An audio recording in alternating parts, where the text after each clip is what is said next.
Good morning. Good morning. I see some happy faces already. How are you? How are you feeling? How are you doing there? Couldn't be better. Couldn't be better. To start the day with such topic, right? I'm very happy to hear that.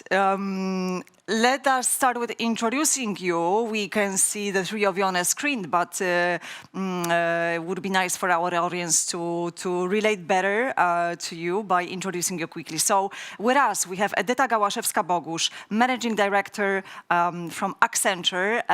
Welcome again, Edyta. Nice to see you. Last time we connected, I know that you've been connected from your car, so I'm happy that you're super safe now, sitting in your room. Eva Rychlik, PepsiCo, Marketing Content Development Director, Europe, AMESA, APAC, and LATAM. Hi, Eva. And Hi, last Barbara, but not least... I know that... Yes, go on. I'm so sorry for my voice today. I will do my best, but I was trying to get it fixed for today. Ooh, I love your radio voice, Sounds Eva. fantastic. Hopefully we will not tire you too much, but we'll be fine. We'll manage. No worry. Philippe de Bruver, HSBC. Philippe, you've been with us several times, so we're even happier to welcome you again. Philippe is a Senior VP, Head of Model Risk Management for HSBC. What a combo. We have engineering mind, we have creative minds, we have leaders with us today talking about a very important topic. I think pretty much basis for welcoming people in our kitchen. So whom do we cook for, right? Whom do we cook for? Whom are we serving our D&I menu? So that's going to be a topic for the next 30 minutes. Before, if I may, before you jump into the super serious aspects of this conversation, let me ask you a light-hearted one. Did you have a chance at least to watch a couple of speeches and presentations and interviews yesterday during day one? And if yes, what's your impression? I think, Basia, you made me ask this question, mentioning that Philippe has been to a couple of editions, so he has this perspective. Any impressions from yesterday or past editions, or what we could improve continuously as we go ahead? Well, thank you for having me, but unfortunately yesterday was really a very busy day and I couldn't squeeze it in. But I fondly remember the conference when it was all live and we would meet everybody in that room. It was such a fantastic atmosphere. It was absolutely lovely thing. I do hope that at some point we will meet live again and recreate that atmosphere, because that really embedded what diversity and inclusion was. Everybody felt welcome in that place. Mm-hmm. Well, now that we have 41 countries and growing, might be logistically more challenging, but still. Yes, we need bigger space. Point taken. For sure. Point taken. Thank you for I agree. Mm-hmm. I also need to confess that I was almost there, almost calling in, but all of the topics from yesterday actually totally overloaded me. But I was having a thought today in the morning, actually, Łukasz and Barbara. I remember it was 2 or 3 years ago when we met in the same situation, slightly different constellation, but still fantastically to have you. I was laughing to myself that, Basia, I think at that point you did better because you're on the other side right now. I will try to do my best today. Thank you, Eva. Yes, a few years ago we were presenting, the two of us. Yes, so Eva, you can empathize with the challenge of a presenter, like being stressed with time and everything. But thank you. So Basia, not a bad start. We already have 2 confessions out of 3. Listen to the third one. Yes, let's hear Edyta. I think you know I'm not a big fan of virtual events, especially that now we have chance to go back to on-site events. But what made me think, what you mentioned at the beginning in your introduction, is that having 41 countries makes this event more powerful and more inclusive. It goes, however, with a challenge, because if we have on-site event, you just scrap your calendar and you go for the event. Now I take the luxury of the fact that I can go back to the recordings and I can watch in the convenient time, looking into the topics which are very interesting for me. What is important for me that we have this event is that it's already a kind of fixed slot in the annual calendar, that every year we have this conference. Every year we talk about diversity and inclusion. I don't remember correctly, but one of the conferences in the past, I think it was 1 day. Now it's 2 days. So it only makes me think that we have so many things to talk about, which is great and which can drive more inclusive culture. Thank you for this comment. Edita, I think a few years ago, this conference lasted, I think, 4 days. So we're trying to optimize, I think, both program and the formula. But thank you for feedback. We will take it into account, absolutely. Anyways, considering your busy schedules and time, thank you for joining us today. And I'm very happy. We're happy to have you at this virtual table. And let us start with, I think, getting some macro picture before we dive into details. Yesterday, we talked a lot about, the changing landscape. Obviously, I believe you've been experiencing that as well. So, social landscape, political landscape, emotional landscape, mental landscape. Everywhere you look, there's a high dynamics. It makes weather landscape, it's snowing all the time. Weather landscape. Don't remind me, Łukasz. I'm already killed by the snow. So it makes it almost impossible for people not to be changed, not to be affected by these factors, externally and internally. So my question is, if you agree with this statement, would you also agree that we have a very new profile of consumers, employees coming to the D&I table? So what makes this profile different in a sense of behavior, mindset, attitude? What has really shifted in a past time? Who would like to tackle this big question? Well, maybe I can kick off with a little bit of context. I don't have the impression that these times are so exceptional. I mean, change is imminent. Since we left the trees and started society that we have now, we have been through constant change.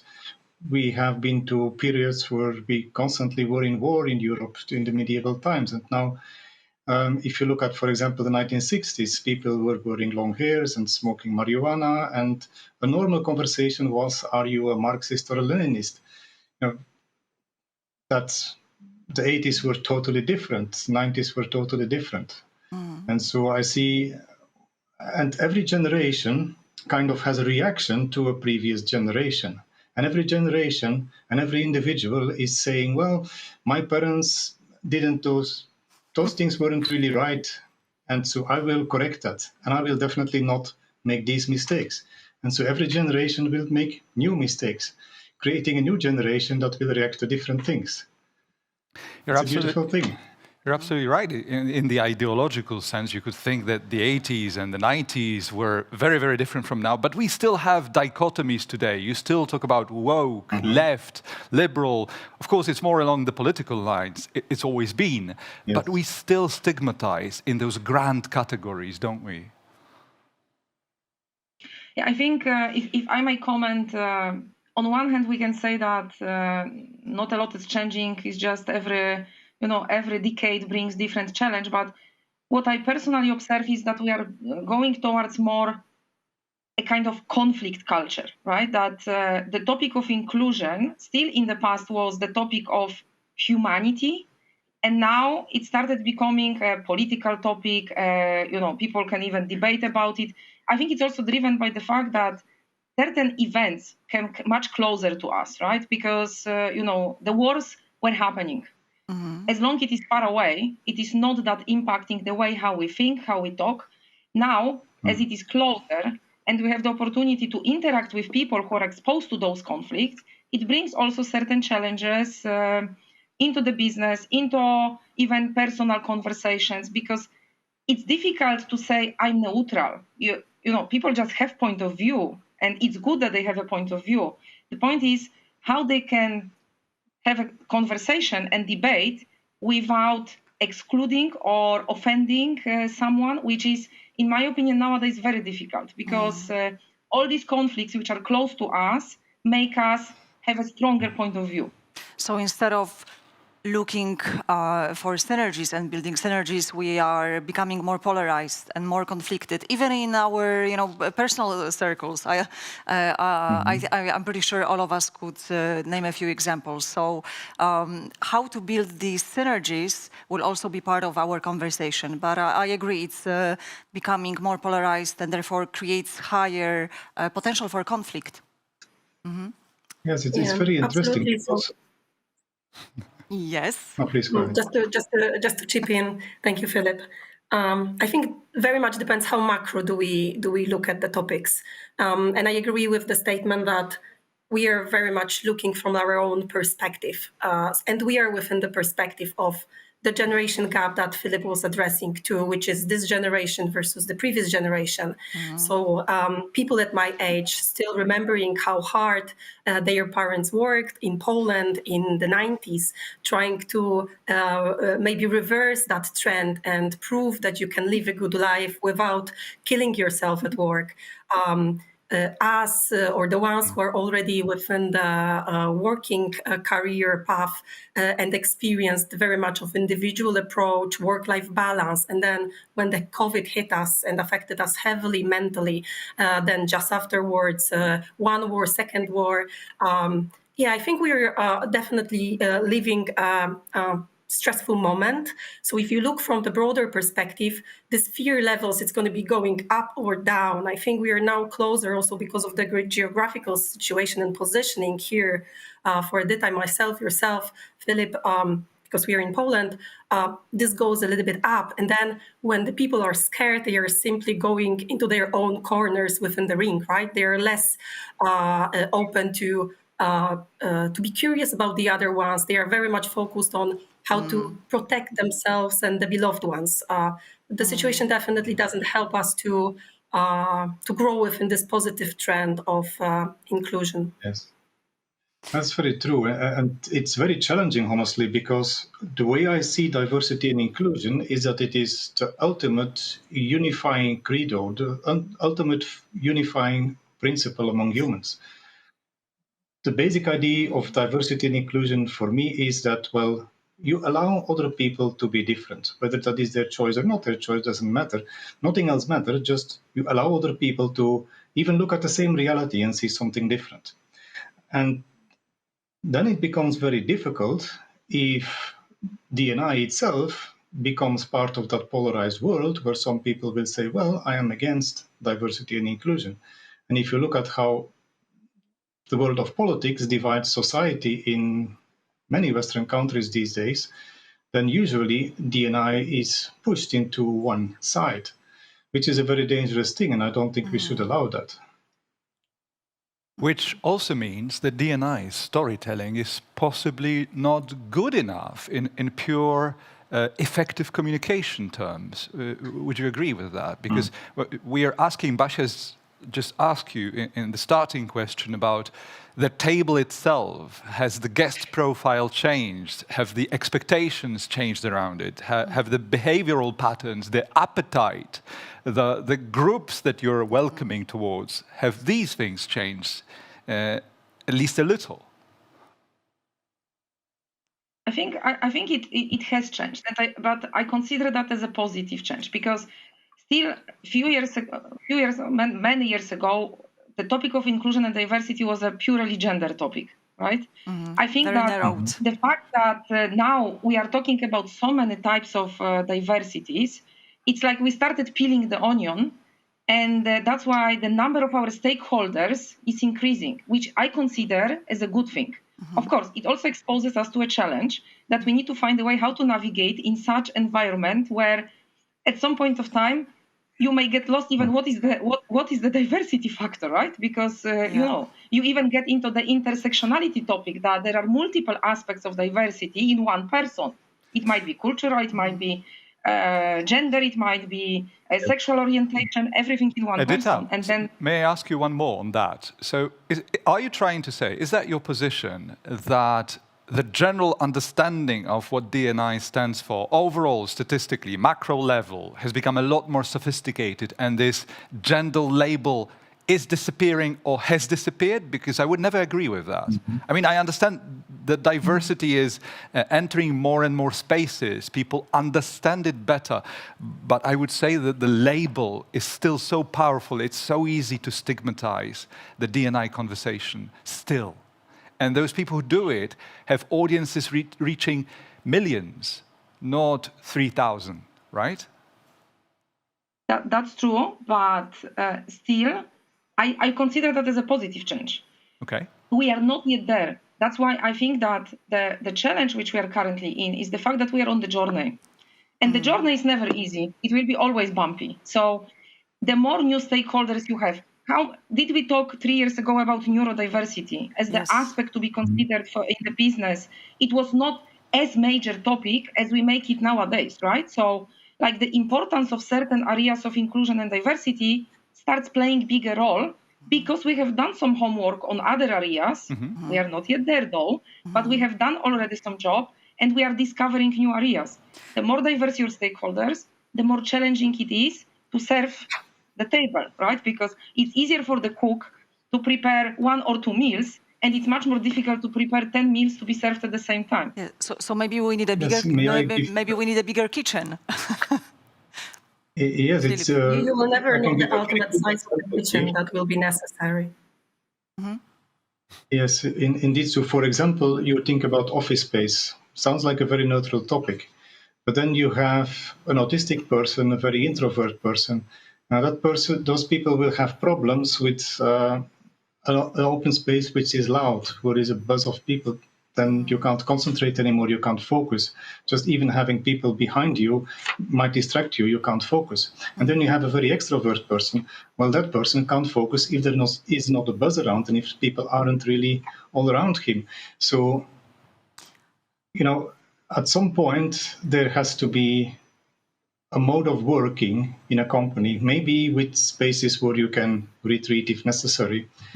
But in many places, you see, well, diversity and inclusion is fine, but people are so diverse that just by being yourself, you might kind of bother somebody. And let's just stick with that introvert-extrovert for a while. I'm a reasonably introvert person, and extrovert people will typically say something, well, you're not a good leader because you're so silent. You don't care because you don't show the emotion in the way that the extrovert person understands showing emotion. You don't communicate because you don't bombard somebody with messages. And all those kind of things, well, there have to be 2 things. There has to be, first of all, an acceptance that another person is different and maybe even struggles to be the person that you think is the ideal person or the person that you feel as a nice and welcoming person. And on the other hand, well, if you get that present from somebody else, you should give the same back and allow other people to be different. You will necessarily have contradictions. Sorry, go ahead. Yes. I'm thinking that maybe, I like what you said, because maybe this is what we did to ourselves. We overestimated the topic of individualism versus collectivism. I think we dropped the idea of looking for each other or after each other that much. That was my thought. Interesting. But would you agree, and I'm coming back to the audience profile, audience meaning employees, stakeholders, you've mentioned that it's becoming more complex and it's becoming more diverse. Would you agree that the group became more vocalized? Because obviously we've had, diversity has always been with us, within us, and in our environment, but since now we're recognizing and experiencing more, would you say that the audience became more vocalized or more verbal? Definitely, yes. When I look in just personal experience, when I to Krakow 8 years ago, and I think it was 6 years ago, I was running a team and I made at a town hall. And that was the period I got I found out, we have people working around diversity and inclusion in the service center because they were actually pretty quiet. And so I invited somebody from the LGBT group because I knew that person to join. And at some point, he brought a rainbow flag, and I wrapped that around my shoulders to open the town hall. And for that person, that was, wow, Philip does that. That is shocking. Whereas today, that would be very normal. When we, probably the same period, tried to have the rainbow flag outside of the office, the landlord wasn't very happy with that, and it didn't happen. And then a year later, we could do it for a week, and now it is staying there for months, and we hardly have to ask anymore. So there is definitely much more acceptance. And when there is more acceptance, of course, for the group that has been oppressed and not able to speak up, the reaction is to speak up more and to demand more and to be more vocal. Which in itself creates new risks, doesn't it? Because in any communication situation where you have any group that's not represented in any particular community, and then you shift it to what can be seen by some as the other extreme, this voice dominating the whole of the discussion, this may create strong allergic reactions from people who are not as empathetic, not as sensitive, but also have reasonable argument and reasonable expectations, I suppose. So it's a tricky risk management situation as well, isn't it? Eva, I see you want to make a comment on that.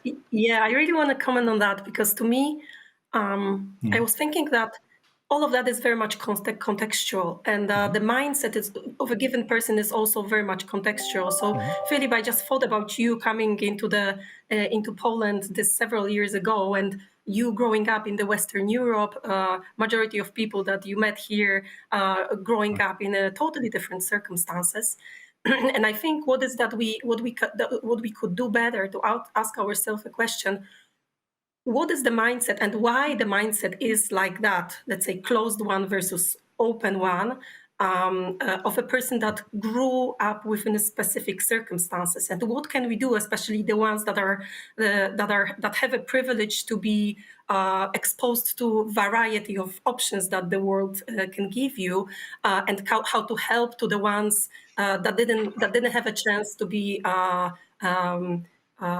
to be able to see all of that before. So I think that is also the element of looking after each other, right? That's a very deep question. You're kind of questioning the importance of education, if I understand. So if you put a little bit further, you would say, okay, why do people have the religion they have? Well, that is typically because their parents had that very same religion. You hardly see any people adopting other religions. So indeed, education and background does play a very, very important role. And again, that is something that we should respect. There are different cultures. Cultures might have different values and different ways of organizing their society. I think this discussion will always be around how much personal you allow for in a professional context, in a sense, because religion is something different entirely. But then again, when people who have specific religious views work in any particular company, and they look at the discussion around diversity and inclusion, how much of it there is, they might think that whatever matters to them is not exposed in any way whatsoever. So that would be the thinking of some people. Well, I would say bring it in. Bring in your dimension, or the element that makes you feel like an outcast, or that makes you feel like you can't speak about it, and speak about it. Thank you. One of the recent trends is, for example, to talk about social background. Okay, Poland is a very specific country, but in old capitalist countries like UK, Belgium, France, Germany, and so on, there is still today a very deep divide in old capital and the rest of the society. And in some of those countries, it matters to which schools you go, and that depends, of course, on what your parents can pay for it. And there is also value in having that discussion and thinking about diversity of social backgrounds. Coming from a very poor social background might make you more risk-averse, for example, because you definitely don't want to bankrupt the company. You don't want to be so poor anymore, because that's something that you remember very vividly. So please bring it in if there is We- another dimension. We did want to As provoke. Eva said, it's a good thing. We With a did question? want to wake up our audience, so to say, to ask questions. And I say we did achieve what we achieved. I think so. Basia? I'm looking at the screen. And I'm also looking at the screen where I'm seeing the time, how time is ticking away. 2 minutes for question. But let me make a link. Let me make a link with the first one. You've mentioned that what you've been observing is a growing or higher level of acceptance for D&I within the organization. However, we're still facing or dealing with groups who may remain unconvinced for whatever reason. So a question is pretty much touching on this aspect. Don't you have the feeling that we've already convinced those who were open to D&I menu, and now we're somewhat stuck? What's your experience? How is your organizational landscape? And Are how we you talking face to one that? and the same audience, in other words? Yes, potentially. I think if I may start here. So I think first of all we have two different realities, because I think all of us in this panel, we have the privilege to work for very international companies for which the aspect of diversity and inclusion is part of our company culture, which means that once we recruit people, somehow we attract people who are very open to diversity and inclusion topic. But the challenge where I personally see is, let's try to go to a small 20 people company in a very small city in Poland, and let's check whether we could have the same level of conversation and the same level of understanding about diversity and inclusion topic. In my opinion, not. So I think that if within our own organizations, most probably, if we would run a survey among our employees, we would identify additional 50 areas of focus, because, as I said before, it's a journey. It's not possible to address everything at once. The solution to that is that the more diverse people you invite to the table where the decisions are being taken, the more you can be sure that the impact you create will be more inclusive for bigger number of people. So I still consider that in international environment, we are living in a little bit of a very inclusive bubble still, even though we have a lot to do. Still, this is very much advanced comparing to what else can be done for the companies not like ours. Yeah. So what you're saying, Edyta, and I'd like to also give a floor to Eva and Filip. At least how I'm interpreting it is that it's almost natural to be stuck at some point when you're traveling, when you're on your journey. You're running out of fuel. Like if we come back to the kitchen metaphor, maybe you're running out of salt. You know, you will get stuck. You know, you cannot expect that things will just go perfectly smooth. My question would be how to shift from that. How to move beyond that point. If we're stuck, what would be the relevant step or recommendation that you may share with the audience? If you're stuck, maybe Eva, I can ask you this question. I was thinking about the answer, and I was very tempted to tell you it depends. My favorite one. Your favorite answer, right? So to me, it would depend on the reason of the blockage, right? And I would dedicate a reasonable portion of time on trying to diagnose what's for a particular organization, for example. So what would be the reason, and then how to tackle that? Okay. So what creates the friction? Yes, it could be the external environment, so all of the political, economical situation, and how to tackle the topic of maybe the concerns that our people have. Is it that we already became so fantastic, which, by the way, I agree with Edyta, we will never reach that. It's a journey, right? We may die trying to achieve the right balance there. Okay. Yet, it is good to focus on the journey and take the most out of it. So what I wanted to say, it is still good to treat these international big organizations that we are working for as vessels to reach out to people also to outside. I think we have a very particular role in that to play in that aspect. There is variety of options that international organizations can get more involved in the social layer of the surrounding they operate in, and I think this is how we can expand. I could barely see a moment that in which we can totally get stuck. Thank you, Eva. Philip, what's your take on that? How to move from being stuck yet continue the journey? Very good summary. But yeah, probably very little to add. But back to the original question, I wonder if that is such a bad thing that there are people that think differently. I think it would be rather dangerous if everybody would think in the same way in the whole society. And when I look at the important question, let's say think about communism or capitalism, then you always have had people in any country thinking different from what was exactly going on in that particular country. And so I think that part of the answer also should be that, well, we are true with ourselves, and we are true with the idea of accepting that other people are different and think differently, which necessarily implies that people can not like so much to come to the party of DNI, and that is fine also.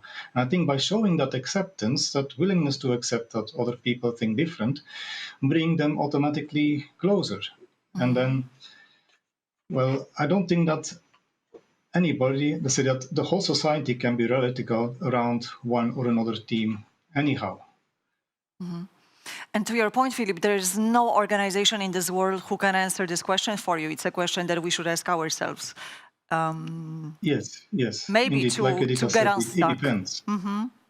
All the questions, the right answer is it depends. It depends, and it's hopefully within you. You're looking at me, Łukasz. Always. Would you like to ask another question, but I'm conscious of time, or you feel like making a comment or transition to the next one? I think we would not have asking a question is the easy part. Yeah. Answering them with no time on our table, so to say, would be the tricky part. So I may just encourage you all to log in on the platform and address those questions in person in our chat window, and in closing, I would add perhaps that the risk of focusing on the journey from this risk management perspective is that it makes you mentally lazy, as one of our guests commented in the chat window. The risk of mental laziness, of complacence is really high, because the problem with focusing on journeys, when your opponents or enemies or whatever you like to label them, which would be ironic in itself, they talk in very specific language and very specific goals, in very specific metaphors, examples, and situations. So if instead you focus on the journey, the risk is you will be very non-specific, very generic. And I think it's one of the biggest risks for the DNI conversation, because what we want to do here is to end up in a place where we have a world where we say, do as you would be done by. And we are all different. We have different needs, of course. But at the same time, with all those differences, we need to make this conversation as relatable and as specific as we can, and therein lies the challenge. It's been wonderful to open this day two of the conference with you, and open up so many aspects of the beauty of this conversation, really. Absolutely. And I'm Łukasz, pretty I'm sure very that tempted neither of us to- feels like that we have exhausted the topic. We're all left hungry at this table. So it's a journey. It's a journey. Eva, you wanted to say something in closing. Yours Yes, will be the last I voice of really this. I really wanted to add to that question that was on the chat. I think there is a safety spot for all of us in there, and I'm not thinking about coziness, just the opposite. If we look at inclusion as an opportunity for development, and I'm thinking about personal, but also social and organizational development. When you look at the journey, there is always something that you can learn. Having more people on it together with you, as Philip and Edita were saying, is that you get different perspectives and you help yourself to develop. Yeah. And I think that should be a solution to the dilemma. And learning comes with and that you are fearless in driving the things, right? Because You may have point of view, you may have diverse team. If you do not apply bold leadership and if you are not fearless in driving what you believe in, you will not get there. Yes. Dear guests. Yes, and I guess learning puts you in a state of discomfort or sometimes even fear. But just going, put yourself out there. There's no shortcut on the learning journey. Not sure if it sounded optimistic or pessimistic. Maybe just realistic. But realistic is a good word. So thank you for Thank your you so much. passionate enthusiasm for the beginning of Day 2 D&I Changemakers 2023. We're back with you shortly. thank you so much.